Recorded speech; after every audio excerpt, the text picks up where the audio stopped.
বাংলাদেশের খ্রিস্টান অ্যাসোসিয়েশনের মহাসচিব অ্যান্টনিও জুয়েল চৌধুরী বলেছেন, যখন মূর্তি ব্যবসায়ীরা থামলো তখন চামড়া ব্যবসায়ীরা শুরু করলো। এরা সবাই রয়ের দালাল।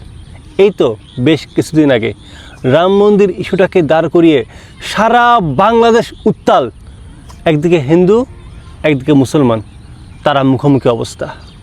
কেউ বলে যে আমরা অখণ্ড ভারত চাই, কেউ বলে আমরা এখানে সনাতনীদের জন্য আলাদা একটা প্রদেশ চাই, কেউ কেউ তো বলেই ফেললো যে এদেশে 82% সনাতনীদের। আবার কেউ হুঙ্কার ছাড়ে যে গায়েবন্দের পলাশবাড়িতে অবশ্যই রাম মন্দির হবে, তোরা মুসলিমরা যদি ওখানে থাকতে না চাস তোরা অন্য জেলায় চলে যা। কত ধরনের কথা। শুধু এটা বাংলাদেশ থেমে নেই, এটা নিয়ে আবার ভারতেও রাজনীতি শুরু হয়ে গেছে।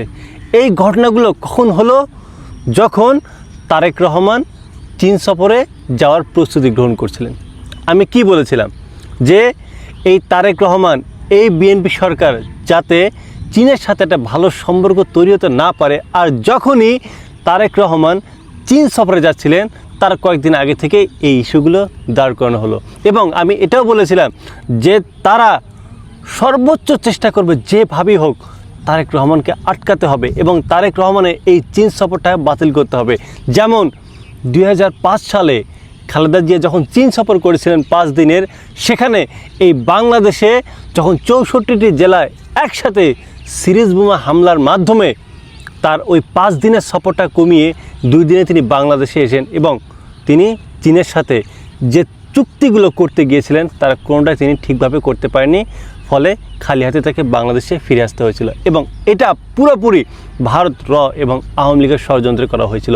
ঠিক একইভাবে এই তারেক রহমানের সরকার যেন কোনোভাবে সফল হতে না পারে, এই জন্য তারেক রহমান যেন চীন সফরে যেতে না পারে, এই জন্যই দেশে বিভিন্ন ধরনের উস্কানিমূলক কর্মকাণ্ড করিয়ে তার এই সফরটা বাতিল করার সর্বোচ্চ চেষ্টা চালানো হয়েছিল। কিন্তু তারা সফল হয়নি।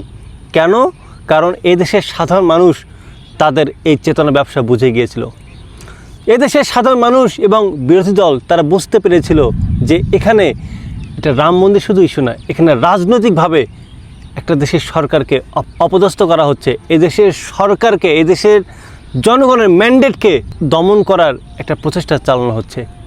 তখন জনগণ যখন এই বিষয়টা বুঝতে পারলো তখন জনগণ প্রতিরোধ করা শুরু করলো এবং যার ফলশ্রুতিতে তারেক রহমান সুন্দরভাবে মালয়েশিয়া সফর, চীন সফর করে আসলেন এবং চীন সফরের মাধ্যমে এই দেশ কতভাবে উপকৃত হলো সেটা আপনারা খুব ভালোভাবে জানেন।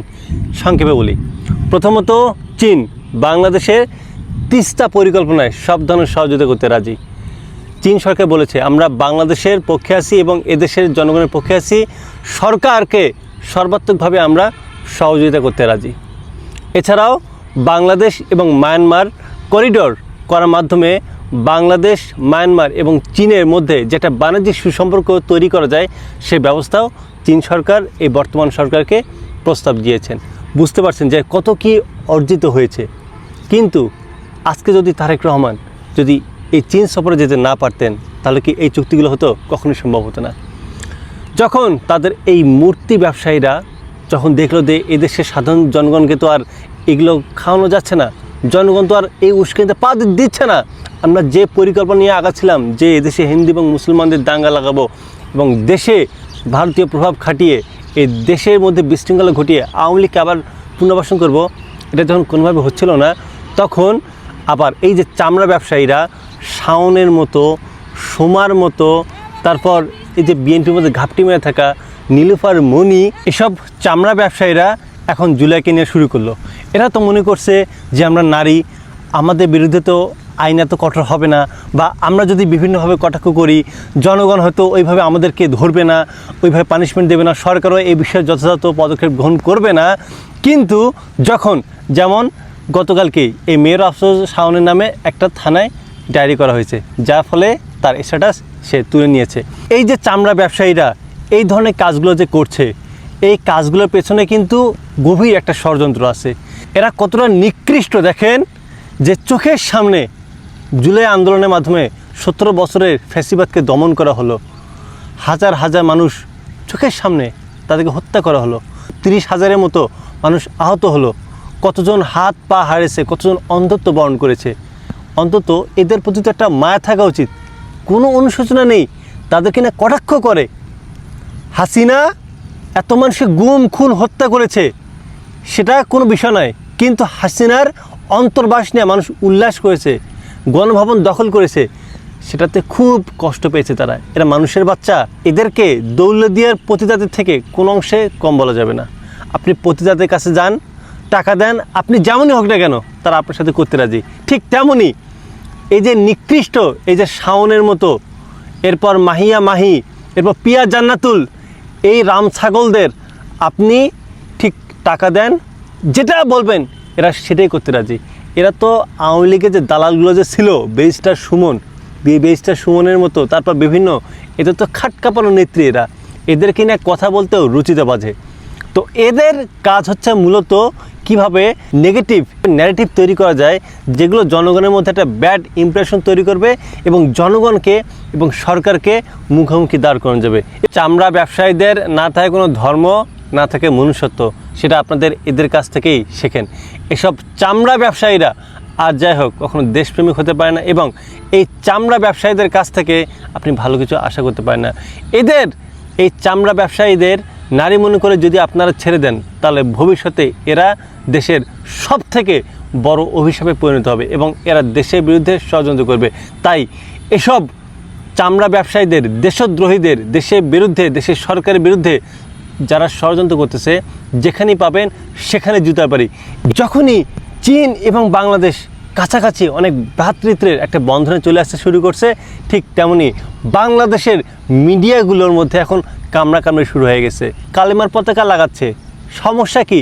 কিন্তু প্রথম আলো, ডেইলি স্টার, বিজনেস স্ট্যান্ডার্ড, এই যে বিভিন্ন যে দালাল মিডিয়াগুলো যে আছে, যেগুলো ভারতের রয়ের সাথে সরাসরি কানেক্টেড, এরা এখন বিশ্ববাসীর সামনে তুলে ধরতেছে যে দেশে উগ্রবাদীদের উত্থান হচ্ছে।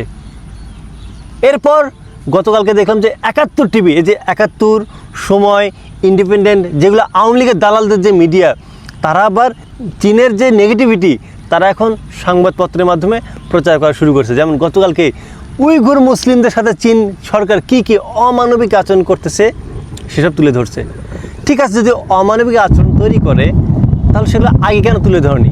হঠাৎ করে কেন চীন এবং বাংলাদেশ যখন একত্রিত হতে চেষ্টা করছে তখন কেন? আর চীন যদি উইঘুরদের উপর এত নির্যাতন করে, তাহলে আপনারা যেসব জনগণ আছে মুসলমানরা, ওই যে গো সারওয়ার ডেইলি একজন বড় ভাই আছে, ওই ভাইয়া কিন্তু নিয়মিত চীন সম্পর্কে বিভিন্ন ভালো ভালো ভিডিও তৈরি করে ওনাকে বলবেন যে ওখানে কোরবানি করা দেওয়া যায় কি না, ওখানে চীন সরকার মুসলিমদের সাথে কেমন ব্যবহার করে, উইঘুরদের সাথে কেমন, আপনারা সব কিছু তার সাথে কথাবার্তা বলেন, পুরোপুরি আপনারা জানতে পারবেন। এইগুলো হচ্ছে পুরোপুরি ভারতীয় এবং রয়ের মদদে।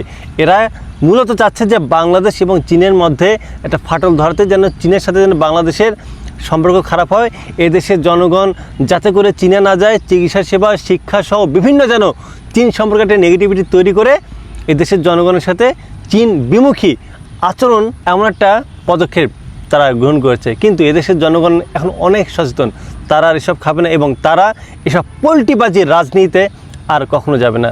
যা হয়েছে এবং যা হচ্ছে পুরোপুরি বর্তমান সরকারকে বিতর্কিত করা এবং টার্গেট তারেক রহমান, যাতে করে তারেক রহমান চীনের সাথে ভালো একটা সুসম্পর্ক তৈরি করতে না পারে এবং তিনি যে ভারতীয় বলয় থেকে মুক্ত হয়ে চীনের সাথে যে একটা সম্পর্ক তৈরি করে নতুন এক বাংলাদেশ বিনির্মাণে এগিয়ে যাচ্ছে, এটাতে তাকে বাধাগ্রস্ত করতে হবে। তাই আমাদের দেশের সাধারণ জনগণের উচিত, যদি দেশটাকে এগিয়ে নিয়ে যেতে চান, তাহলে বর্তমান সরকার তারেক রহমান সরকারকে সহযোগিতা করুন এবং যারা এই সরকারকে বিতর্কিত করার চেষ্টা করবে, যারা এই সরকারের বিরুদ্ধে যুদ্ধ করার, এই জনগণের ম্যান্ডেট পাওয়া সরকারের বিরুদ্ধে বিভিন্ন উস্কানিমূলক বিব্রতকর পরিস্থিতিতে ফেলার চেষ্টা করবে, তাদের বিরুদ্ধে আমাদের সাধারণ জনগণকে, দেশপ্রেমিক জনগণকে ঐক্যবদ্ধ হয়ে রুখে দিতে হবে। ভারতীয় এবং রয়ের যেসব দালালগুলো এই বাংলাদেশে বসে বাংলাদেশের বিরুদ্ধে ষড়যন্ত্র করছে এবং সরকার এবং জনগণকে মুখোমুখি দাঁড় করানোর চেষ্টা করছে, তাদের বিরুদ্ধে আমাদের সম্মিলিতভাবে যুদ্ধ করতে হবে। তাই আমি দেশের সমস্ত দেশপ্রেমিক সাধারণ জনগণকে বলবো, যদি এই দেশকে বাঁচাতে চান, যদি এদেশের সার্বভৌমত্ব অক্ষুণ্ণ রাখতে চান, তাহলে যেভাবে হোক আমাদেরকে চীনের সাথে ভালো একটা চুক্তিতে আসতে হবে। এবং শুধু চীন নয়, প্রয়োজনে আমরা পাকিস্তান, তুরস্ক এবং আরও দেশের সাথে আমরা সামরিক সক্ষমতা বাড়ানোর জন্য যা যা দরকার আমাদের করতে হবে। কারণ দিন শেষে এই দেশে আমাদের থাকতে হবে এবং এই মা মাটিতে আমাদেরই মৃত্যু হবে।